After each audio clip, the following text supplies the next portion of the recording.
Şimdi sabah geldik. Diğer köprülerden geçerken bir sıkıntı yaşamadım. Buraya geldim.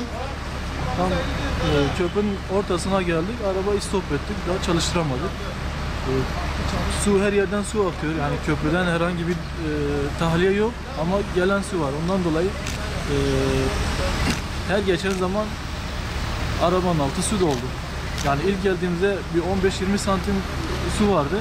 Sonra giderek arttı. Şu an 1 metrede yakın su var. Aracın içi su doldu. İşte çekici aradık. Bir tanesi çekemedi. Sonra başka bir tane aradı. En son işte sağ olsun bir tanesi geldi. Yani riski de göze alarak geldi. Bizi kurtarmaya çalıştı. Yani 1,5 saattir. Tam 1,5 saattir biz buradayız. Şimdi yetkililerden isteğimiz belli, yani hani bu mağduriyetin giderilmesi artı bu köprülerine bir şey getirilmesi, hani bir tahliyenin getirilmesi lazım, yani bu şekilde olmaz.